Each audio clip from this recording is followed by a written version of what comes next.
Mina, konnichiwa, Jesus Freaking Gamer here. Actually recording this in the afternoon this time, which is a little bit different. By the way, when I went to this camp, I forgot to bring my razor with me. So yeah, I'm all like scruffy and all in. It's getting to the point where it's itching, it's really annoying. That's not the point of a biblical video at all, but I just figured I'd share that with you guys. And it'll be a little something that I can look back on at some future point in life and say, hey, I remember that time. I need to pack a razor the next time I go out of town. So, yeah.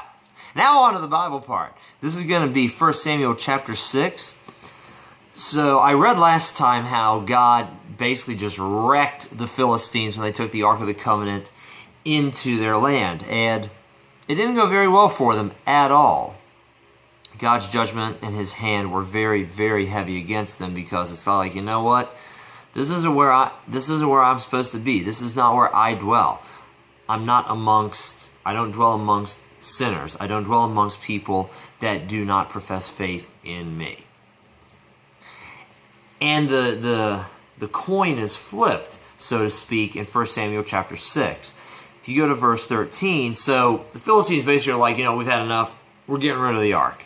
And there's an interesting little story on how they decided to do that. And so the ark is on its way back to Israel. Now the people of Beth Shemesh were reaping their wheat harvest in the valley, and they lifted their eyes and saw the ark and rejoiced to see it. So hey, the Ark of the Covenant's come back. We're in good shape. They couldn't keep the Ark of the Covenant in their land anyway. We had nothing to do with it. We couldn't get it back. But it's coming back on its own accord, so awesome, this is good. We haven't lost like the most precious thing that this nation owns. And then something really bad happens if you skip down to verse 19. Then he, that's God, struck the men of Beth Shemesh because they had looked into the ark of the Lord. Now, of course, if you go back into the other chapters of the Old Testament, sorry, I'm trying to suppress the yawns. This camp is wearing me out. If you go back and you look into the first 5 books of the Bible, Genesis, Exodus, Leviticus, Numbers, Deuteronomy, known as the Torah, or the books of Moses, you'll see that you don't touch the Ark of God.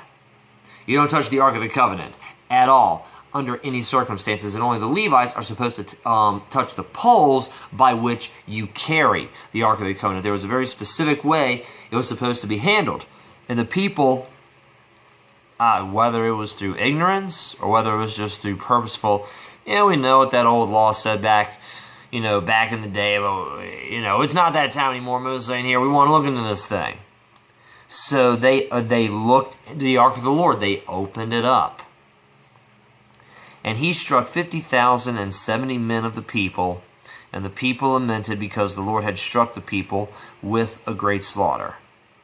And the men of Beth Shemesh said, who is able to stand before this holy Lord God?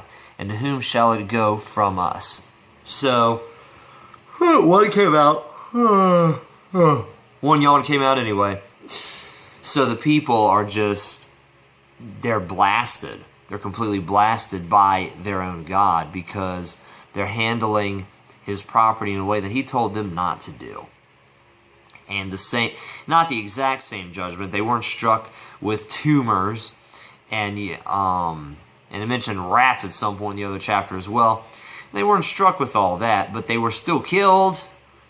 Many people still lost their lives because they didn't do what they should have done. They didn't handle the Ark of the Covenant according to the Lord's instructions. So the Lord is not only hazardous to the people who don't believe in Him when they go near Him, He's hazardous even to His own people when they go near Him improperly. The problem isn't, whether you're one race or another. The problem really isn't even whether you consider yourself a Christian or not.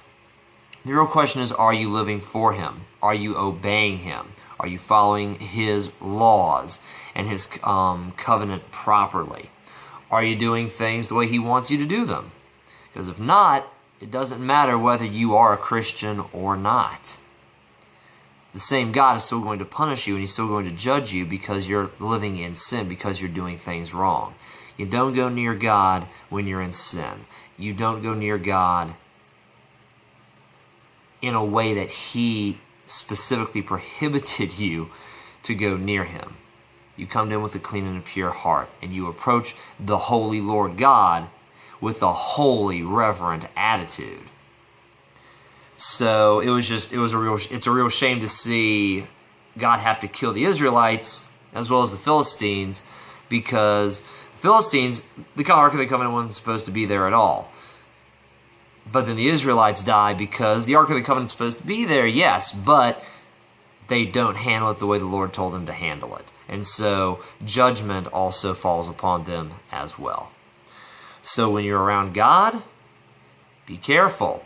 There's a reason you are supposed to fear the Lord, because he is holy and because he's worthy to be feared. He certainly has more than enough power that warrants a healthy respect and fear.